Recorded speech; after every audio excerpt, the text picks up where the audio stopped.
Schizophrenia क्या होती है, इसके बारे में बताएं। तो सिजोफ्रेनिया देखिए एक गंभीर मानसिक रोग है। जितने भी शारीरिक रोग हैं उनमें से लगभग 60-70% रोगों का कारण मानसिक निकलता है। आज भी लोगों में ये मुश्किल है कि साइकेट्री के डॉक्टर के पास जाने का मतलब है कि हम तो पागल हो गए। शुरुआती चरण में इसका इलाज नहीं कराया तो इसके अधिक स्पष्ट लक्षण आ जाएंगे। बिना किसी बात के गुस्सा आएगा लोगों को, अजीब व्यवहार होगा और सामाजिक अलगाव होगा। जो डिप्रेशन के मरीज होते हैं, क्या उनको स्किज़ोफ्रेनिया होने की ज्यादा चांसेस होते हैं? जी हाँ। नमस्कार, D5 चैनल हिंदी देख रहे दर्शकों का मैं वंदना स्वागत करती हूं। आज एक बार फिर हम जुड़े हुए हैं डॉक्टर HK खरबंदा जी से। डॉक्टर खरबंदा, आपका बहुत बहुत स्वागत है हमारे इस प्रोग्राम में। धन्यवाद वंदना जी, नमस्कार सभी को। डॉक्टर खरबंदा, दर्शकों की बहुत डिमांड पर आज हम बात करेंगे स्किज़ोफ्रेनिया की। तो ये बीमारी क्या होती है, इसके बारे में बताएं। तो सिजोफ्रेनिया देखिए एक गंभीर मानसिक रोग है और जितने भी शारीरिक रोग हैं उनमें से लगभग 60-70% रोगों का कारण मानसिक निकलता है कई बार जाके। तो क्योंकि इतना स्ट्रेस है, कभी कोई डर, कभी कोई हिडन डर, कभी कोई स्ट्रेस, ये मानसिक, क्योंकि शरीर जो है ये हमारा दिमाग, हमारा जो माइंड है वो बॉडी को गवर्न करता है। तो अगर माइंड हेल्दी नहीं है तो शरीर हेल्दी नहीं रह सकता।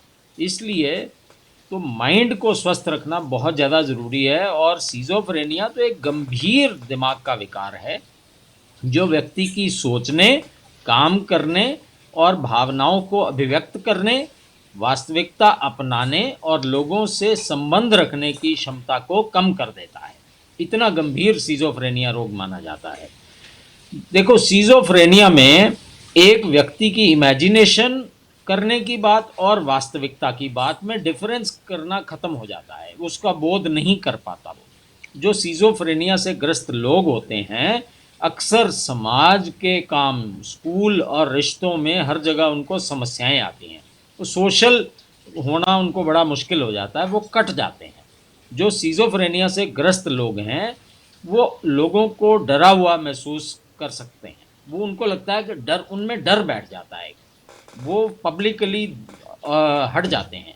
और आज की डेट में ये एक ऐसी बीमारी है जो आजीवन रहती है, जो पूरी ज़िंदगी रहती है। और हालांकि देखिए, अकॉर्डिंग टू मॉडर्न मेडिसिन इसे दवाइयों से हम कंट्रोल में रख सकते हैं।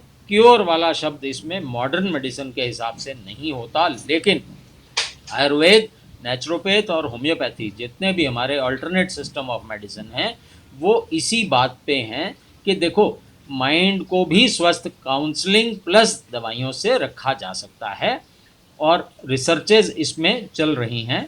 बाकी सिजोफ्रेनिया सभी उम्र में हो सकता है, महिलाओं पुरुषों को बराबर हो सकता है और लगभग पुरुषों में ये यंग एज में होता है। 20 के आसपास, 20 से 30 के बीच में शुरुआती लक्षण इसके आ जाते हैं। इसी तरह महिलाओं में भी यंग एज में 30 के आसपास इसके आ जाते हैं केसेस।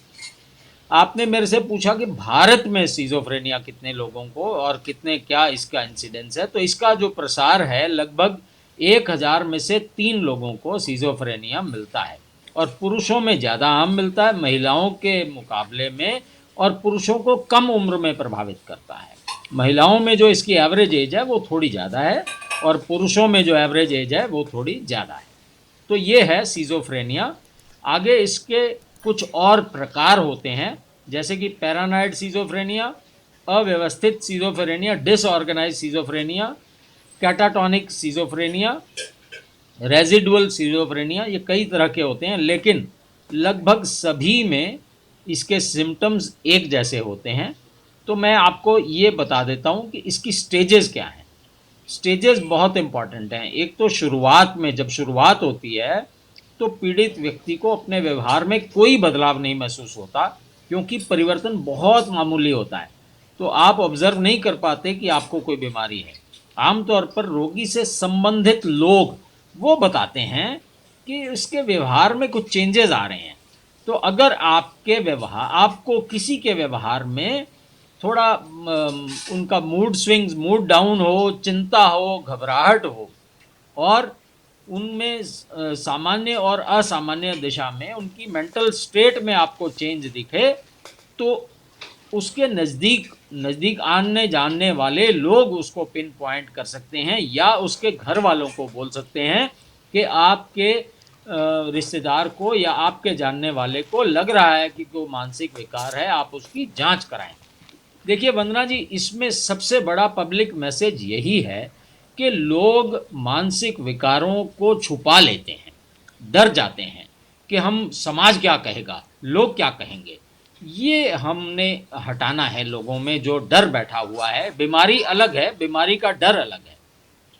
सामाजिक बहिष्कार के डर से कई लोग इस बीमारी का इलाज ही नहीं कराते, या साइकाट्री के पास आज भी लोगों में ये मुश्किल है कि साइकाट्री के डॉक्टर के पास जाने का मतलब है कि हम तो पागल हो गए, और लोग सोचेंगे भी ये तो अब गया।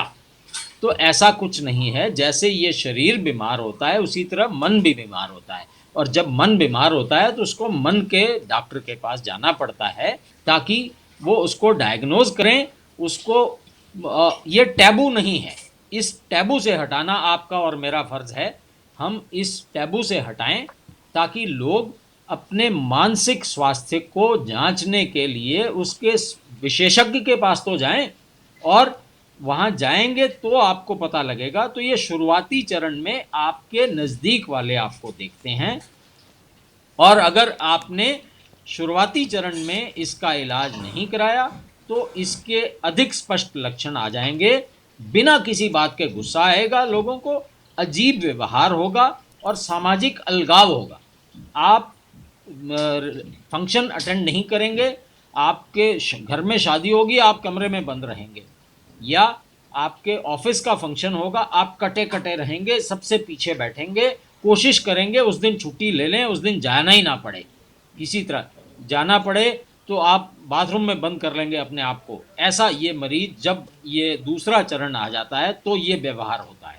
इससे अगला आता है सक्रिय, एक्टिव चरण। जब एक्टिव स्टेज में बीमारी आ जाती, थर्ड स्टेज बोलते हैं हम इसको। ये वह स्टेज है जिसमें सिजोफ्रेनिया पूरी तरह डेवलप हो जाता है, और तीसरे चरण में बिल्कुल सारे लक्षण, बिल्कुल पूरे सीवियर लक्षण नज़र आते हैं। होता क्या है मैं आपको बता देता हूँ। बिल्कुल समस्या पूर्ण तीव्रता से आ जाती है, और ये अचानक नहीं होता। इस चरण में कई बार अस्पताल और मनोरोग विशेषज्ञों के पास अगर आप जाएंगे तो भी ये आपके निदान हो सकता है, निदान में कमी नहीं आती। बात तो यह है कि जाते जाते कहाँ हैं। ऐसी मॉडर्न मेडिसिन में दवाइयाँ हैं जिनको लेने से आप इसको आसानी से कंट्रोल कर सकते हैं। और इसी के साथ साथ मैं ये सलाह दूंगा इसमें कि हम सभी सिस्टम वालों को इसमें एक साथ जुड़ जाना चाहिए। एक हमें इसमें हार्मनी, आपस में विचार विमर्श करके एक होलिस्टिक अप्रोच करनी चाहिए इस बीमारी को दूर करने के लिए। होलिस्टिक अप्रोच में मॉडर्न मेडिसिन और अल्टरनेट मेडिसिन इकट्ठे बैठें, वो अपनी दवाइयाँ दें ताकि केमिकल बैलेंस ठीक हो, और हम उसका कारण डिग करें, पर्सनल हिस्ट्री में जाएं, और हम अपनी अलग के साथ साथ उसके साथ साथ चलने वाली दवाइयाँ दें, और काउंसलिंग का इसमें बहुत बड़ा रोल है। सो इन सब बातों से हम इस पे बड़ी आसानी से विजय पा सकते हैं। जो ये बीमारी होती है तो इसके होने के कारण क्या होते हैं? क्या ये वंशानुगत भी है? जी वंदना जी, देखा गया है कुछ केसेस में वंशानुगत भी है। तो कारण अभी तक एग्जैक्ट पिन पॉइंट तो हम लोग नहीं कर पाए हैं, लेकिन अगर बहुत ज़्यादा स्ट्रेस कहीं देखने को मिलता है, या कई बार कई लोग ड्रग्स के शिकार हो जाते हैं, तो उनमें भी रिस्क फैक्टर ये डेवलप करने का ज़्यादा हो जाता है। कहीं भी जब इंसान मानसिक प्रताड़ना से गुजर जाए लगातार समय तक, तो वहाँ भी बीमारी हो जाती है। और हालांकि ये भी देखा गया है, इसके कंट्रारी बिना किसी बात के भी ऐसी बीमारी देखने को मिल जाती है। हाँ, वंशानुगत वाला बात फैक्टर बिल्कुल है इसमें। तो कारणों में बड़ा इसमें भेदभाव है, अभी हम एग्जैक्ट कारणों पे नहीं पहुंच चुके हैं। लक्षणों की इसमें बहुत अहमियत है। तो लक्षणों को अगर हम बात करें तो सोचने और बोलने में असामान्यता आएगी, सोचने की शक्ति, विचार प्रभावित हो जाती है, इंसान में सोचने की पावर खत्म हो जाती है। सोचने की पावर नहीं होगी तो बोलने में भी मुश्किल आएगी, डे टू डे बिहेवियर में भी सामान्य नहीं रहेगा। रोजमर्रा की सामान्य गतिविधियों में रुचि खत्म हो जाएगी। जैसे किसी को फंक्शन, लोगों से मिलना, लोगों से समय व्यतीत करना सब अच्छा लगता है, वो सब हट जाएंगी। सामाजिक अलगाव इसमें एक बहुत बड़ी पहचान है। और खुश होने में परेशानी, चेहरे पे मुस्कान ही नहीं आएगी, चाहे कितनी बड़ी खुशी होने का रीज़न आ जाए। मतलब अगर सीज़ोफ्रेनिया के मरीज की लाख रुपए की लॉटरी भी लग गई तो भी वो उसको ज़्यादा फर्क नहीं पड़ने वाला है। और अपने जीवन की योजनाएं, अपने गोल्स, अपनी प्लानिंग सब खो बैठता है ऐसा इंसान, कोई प्लानिंग नहीं रह जाती उसमें। और रोज़मर्रा की सामान्य जो गतिविधियां हैं वो भी पूरा करने में समस्याएं आती हैं, यहाँ ये मुश्किलें आती हैं। तो आपने मुझे बताया कि आनुवंशिकता बिल्कुल इसमें प्रभावित करती है और मस्तिष्क की असामान्यता वो भी प्रभावित करती है। कई बार पर्यावरण, ये नशीले पदार्थ वगैरह लेने की वजह से, या फिर हार्मोन्स जब चेंज होते हैं, या जब किशोरावस्था से युवावस्था में जाते हैं, तब भी यह सिजोफ्रेनिया आ सकता है। जो ड्रग्स और स्टेरॉइड खाते हैं उनमें होने की भी संभावना ज्यादा रहती है ये? उनमें डायरेक्टली ये उसको अफेक्ट नहीं करता, लेकिन उनमें चांसेस ये बढ़ जाते हैं कि उनमें ये डेवलप ज़्यादा हो सकता है। ये बिल्कुल चांसेस हैं। जो कोकेन या हैशिश ऐसी सीवियर ड्रग्स का इस्तेमाल करते हैं उनमें ये बढ़ जाते हैं इसके चांसेस। इसी के साथ साथ इसको हम डायग्नोसिस कैसे करते हैं, तो इसके लक्षणों के साथ ही हम, आप अगर मानसिक विशेषज्ञ के पास जाएंगे तो सिर्फ लक्षण सुन के परिवार के कोई जो सदस्य साथ जाएगा वो इसकी हिस्ट्री देगा और हिस्ट्री से ही इसका हम इसको जांच लेते हैं और हम अपना डायग्नोसिस कर लेते हैं। इसके साथ साथ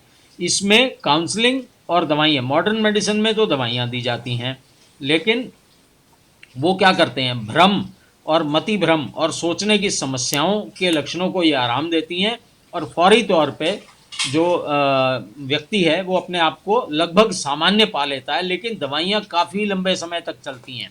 यहाँ एक बात मैं वंदना जी बताना चाहूँगा, होता क्या है कि आप, कई बार तो मरीज जाने को तैयार नहीं होता, एक आधी बार तो घर वाले पकड़ के ले जाते हैं, लेकिन इसमें कुछ महीनों की दवाई लेने के बाद मरीज सोचता है अब तो मैं ठीक हो गया हूँ, मुझे दवाइयों की ज़रूरत ही नहीं है, तो वो दवाइयाँ छोड़ देता है यहाँ ये, और फिर कुछ दिनों बाद फिर बीमारी रिलैप्स करती है और अगली बार दवाइयों की डोज और बढ़ जाती है।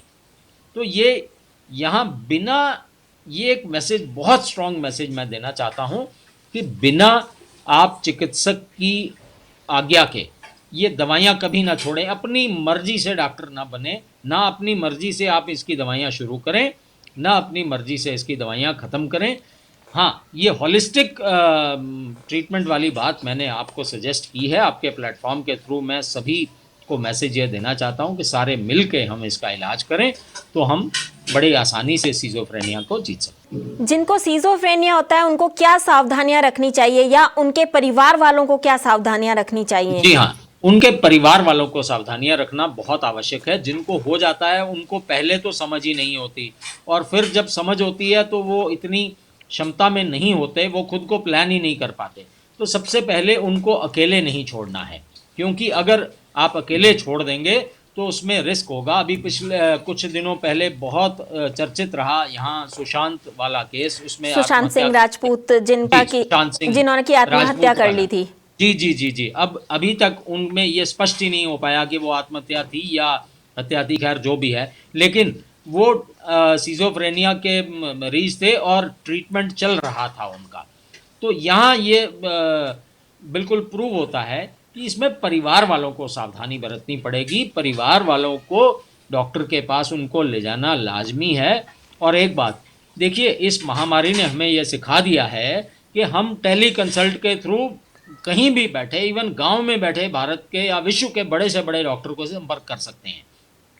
तो यहाँ ये फ़ायदा लेने वाली बात है, आप वीडियो कॉलिंग के जरिए बड़े से बड़े स्पेशलिस्ट से आप बात करें। आप पूरी दुनिया के अप्रोच में आ चुके हैं और बिना सलाह के।